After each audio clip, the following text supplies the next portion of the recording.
اور قوم سمود کی طرف ان کے بھائی صالح کو بھیجا تو صالح نے کہا کہ اے قوم، اللہ ہی کی عبادت کرو، اس کے سوا تمہارا کوئی معبود نہیں۔ تمہارے پاس تمہارے پروردگار کی طرف سے ایک معجزہ آ چکا ہے، یعنی یہی اللہ کی اونٹنی تمہارے لیے معجزہ ہے،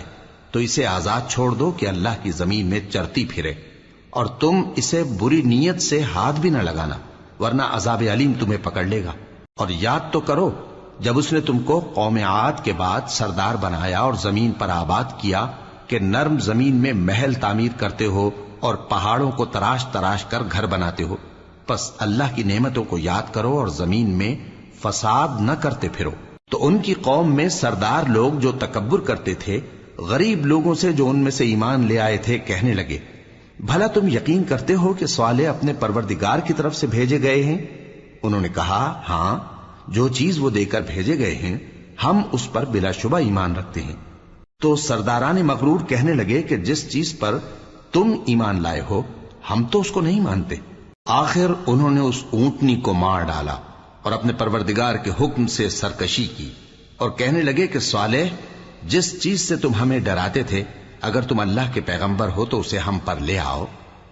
پس ان کو زلزلے نے آ پکڑا، سو وہ اپنے گھروں میں اوندھے پڑے رہ گئے۔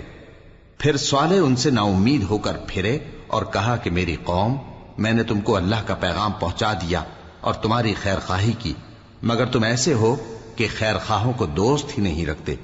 اور اسی طرح جب ہم نے لوط کو پیغمبر بنا کر بھیجا تو اس وقت انہوں نے اپنی قوم سے کہا کہ تم ایسی بے حیائی کا کام کیوں کرتے ہو کہ تم سے پہلے اہل عالم میں سے کسی نے اس طرح کا کام نہیں کیا، یعنی خواہش نفسانی پورا کرنے کے لیے عورتوں کو چھوڑ کر مردوں کے پاس آتے ہو۔ حقیقت یہ ہے کہ تم لوگ حد سے نکل جانے والے ہو۔ اور ان لوگوں سے اس کا جواب کچھ نہ بن پڑا، اور بولے تو یہ بولے کہ ان لوگوں یعنی لوط اور اس کے گھر والوں کو اپنے گاؤں سے نکال دو کہ یہ لوگ پاک بننا چاہتے ہیں۔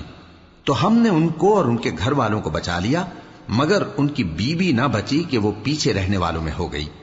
اور ہم نے ان پر پتھروں کی بارش برسائی، سو دیکھ لو کہ گناہگاروں کا کیسا انجام ہوا۔ اور مدین کی طرف ان کے بھائی شعیب کو بھیجا تو انہوں نے کہا، اے قوم، اللہ ہی کی عبادت کرو، اس کے سوا تمہارا کوئی معبود نہیں۔ تمہارے پاس تمہارے پروردگار کی طرف سے نشانی آ چکی ہے، تو تم ناپ اور تول پوری کیا کرو اور لوگوں کو چیزیں کم نہ دیا کرو، اور زمین میں اصلاح کے بعد خرابی نہ کرو۔ اگر تم صاحب ایمان ہو تو سمجھ لو کہ یہ بات تمہارے حق میں بہتر ہے۔